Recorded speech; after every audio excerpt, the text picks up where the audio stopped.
Okay, here is a what's in my bag, kind of in a reverse order. So that whole mess there is what I'm going to try to fit in what just arrived in that smiley face box there. So I'm going to reposition the camera to where I can open the box, show you what's in the box, and see if all of the gear, better lighting, worse lighting, I don't care, see if all the gear will fit as I intended to. So here we go. Before I perch the camera and show you all what is going on, all this mess here, I basically took everything out and I'm going to put it into what's in there. So I gotta make sense of this maybe for y'all before I get into trying to put all this away. This is actually a little project where I'm trying to rig something up so I can use it left-handed. I was trying to shop this stuff to see if I could get rid of it and sell it. Because these two bags, this is brand new. This is the Peak Design 30 liter. And you can still see the packing material in there. Never used once. That was the Peak Design tote. That I actually used to put some of this nonsense in. This is the Think Tank retrospective. Spit it out. I don't know exactly, I'll put it in the description, but I got a hell of a deal on this shoulder messenger bag, which served pretty well. But all of this junk, oh okay, and then this is new stuff, but here's actually a replica bag of the satchel that Will Smith used in the movie I Am Legend. So there's an interesting piece of trivia Hollywood history that lives in my space. It turned out to be a pretty, even though it's not padded at all, and I think all that's in here is some notes and a hard drive. No, that's a battery backup. It works really well for body and maybe one lens, but whatever. So let me perch it, because like you see here, there's 3 bags. I'm gonna try and consolidate all this into one roller bag. There we go. There she is. Okay. Alright, looks like we're double boxed. Yep, we are.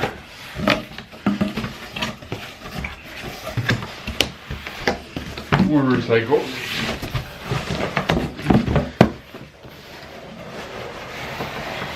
Wow.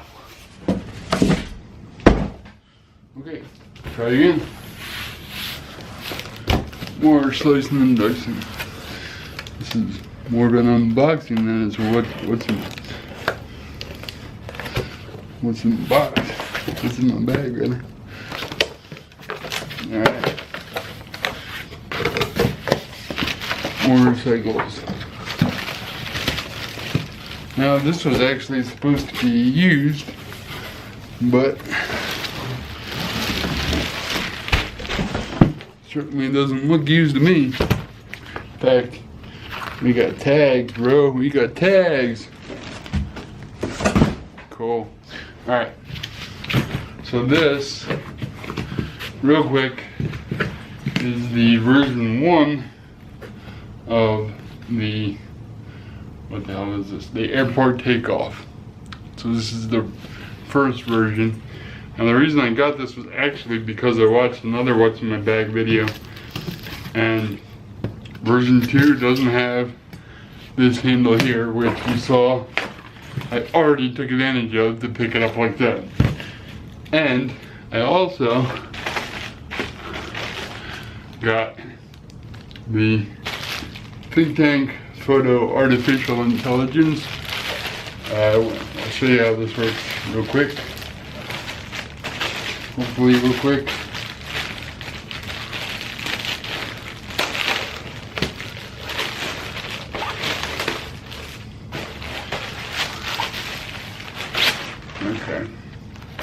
So what this is meant to be is it's obviously a standalone piece, but it holds up to a 15-inch MacBook in a main pocket.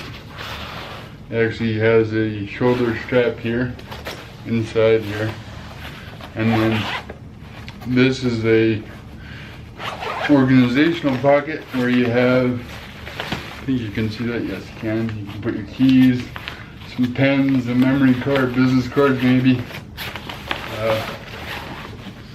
Here's some reading material, lovely, cool. But to zip that up real quick, what this does, right here on the inside of this bag, is if you are a traveler, that's not my intention for this bag, but it does fit in the overhead compartments and it will lock. They provide you with a lock here. The idea that was behind that is in this baffle here, look at that, slides right in. Probably put your passport in there for easy access to prove who you are and what you're doing.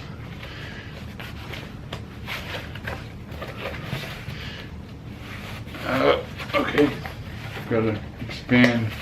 There we go. You can tighten it down too. So, all right, whatever. I don't want to make this video absolutely completely too long. Not that I make short videos to begin with, but let's see. That's the main pocket. There's a little pocket here for, and a handle for God knows what. Maybe your passport if you choose not to put in the baffle.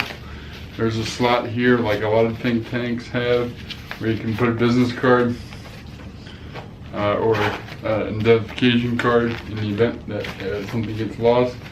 And then here's the star of the show. Before, I'll do that real quick. Push button. So it's only meant to be pulled along and not lifted by this, lifted by that. It's common sense to most. I shouldn't say that. Common sense to some, not to most. And then on the other side, this is an interesting little deal here, where this bag, maybe I'll use it, maybe I won't, but it actually, I'm not going to pull these out right now because it's not a review of this bag per se, but these are backpack straps. So this bag will actually turn into, I don't know why that's there.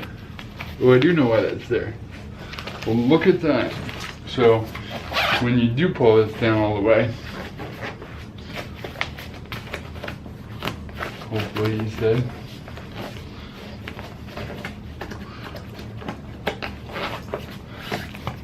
there's some Velcro right here, right? That Velcro attaches to the Velcro that's on the bottom of this bag. That is really, really, really good. Another thing with Think Tank. That's really cool. Alright. So, and silica pack. Wonderful. Always have those in my camera bag. But I will say though, that it doesn't lie flat. Maybe I just did that when I opened it to show that. But either way, alright, let's get to what's in the bag. So here they have an insert of the way that you can configure this for Canon. As you can see, white versus Nikon. So I'm on Canon, but what I'm gonna try and do with this, and hopefully show you also, that because of the cutout that I just showed you with the straps, the inner section right here, which would probably be like a camera body and a long lens, basically that section is not as deep as the rest of it. So if you're actually gonna buy this bag or what have you, keep that in mind. Me, though, as I mentioned, I'm not sure what this is. This is the customary rain jacket, more literature. But at this point, we are just gonna do a what's in my bag in reverse.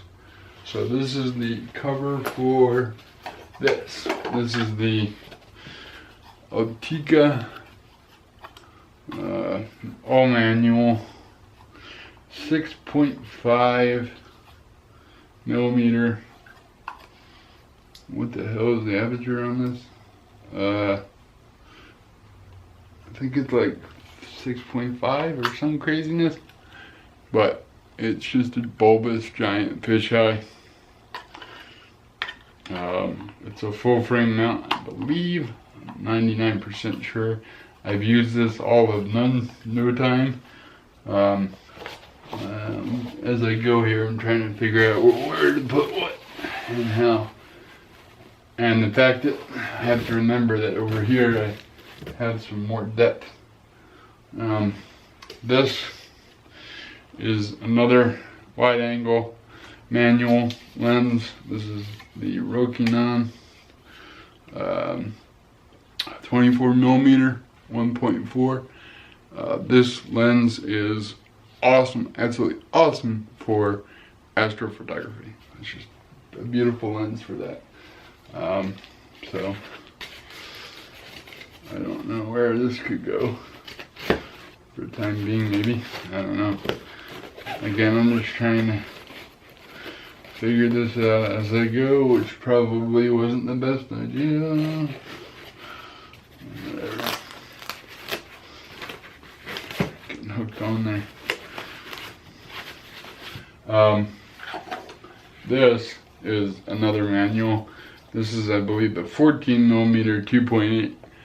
I like the 24 1.4 because it gives me more opportunity for light to come in with astrophotography, for sure, without a doubt.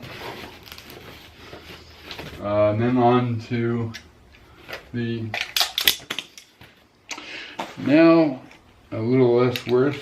I landed lens up. So I got a few primes. This is the 24 millimeter. I might be able to stack these. This is 24 millimeter Canon 2.8 with IS. Put that in there. And then this is the 50 millimeter, a nifty 50 1.8.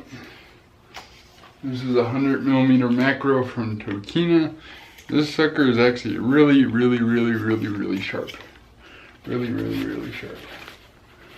Let's see.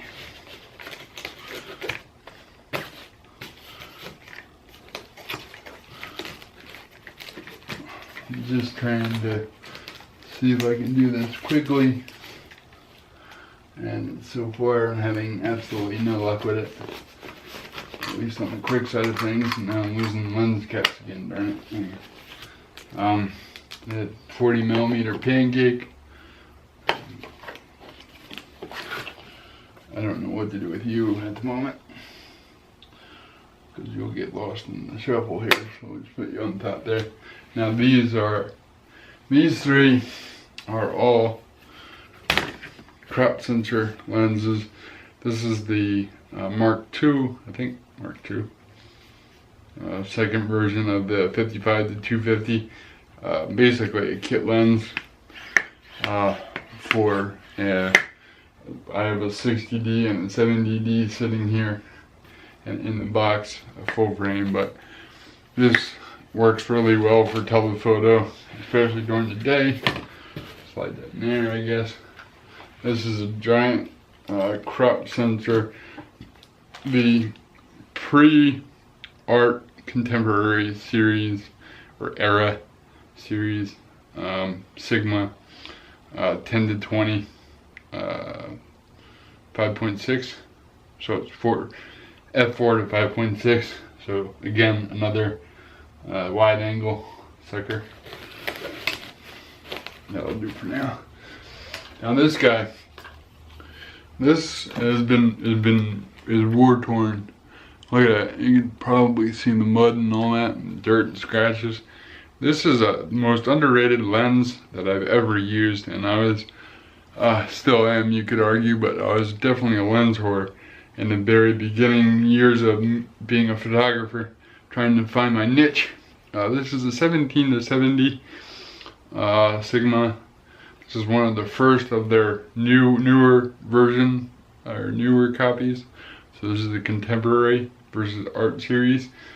So it's a zoom lens, and it's got a little bit of a creep to it, obviously, but I think that's mainly my fault due to use. This sucker's gotten a lot of use, and arguably it's sharper than on the 24 side than a 24 prime that I had. So this is definitely my walk around, and it's definitely not gonna fit in there. Let's see, will fit in here? Yeah, kind of. And then this is just the daddy of all sharpest primes. This is the 135 from Canon. Let's see if I can, there we go, flip her around there. Hopefully it focuses. It's not focusing. It's in the entire frame. Why won't you focus? There you go.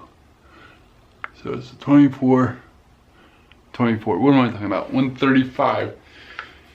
So on a crop sensor, this sucker is just a huge zoom. What is it, 320? I don't know, you do the math. 1.6 times 135. So I definitely never got to use it as much as I would have liked to, given the results that it does yield. And I have no idea, finally, where this monster is gonna go. This is the 70 to 200 2.8 Mark II.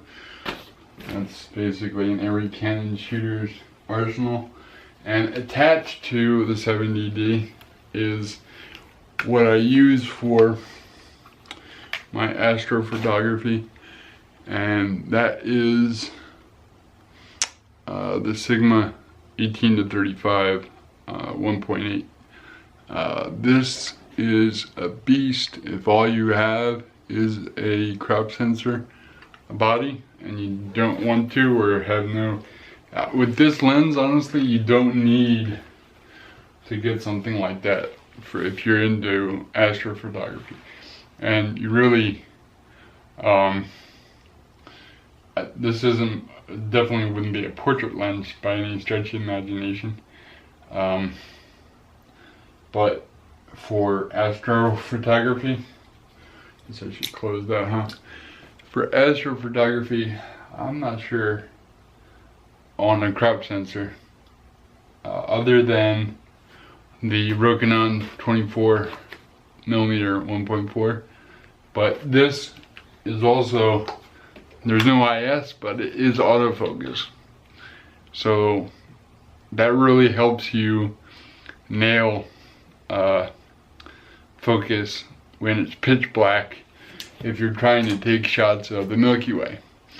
If you want me to, I think I did a video on how to shoot the Milky Way, but if you're interested in that, leave me a comment down below and all that happy stuff, and let me know if you want me to do that. So, and then of course you got your, I don't think that's gonna fit, reflector, and then a bunch of other, I don't know, well, I don't have enough subs to not curse, but a bunch of bullshit. This is what I concocted for my 5D to try and, when I had a 5D, to try and take shots left-handed.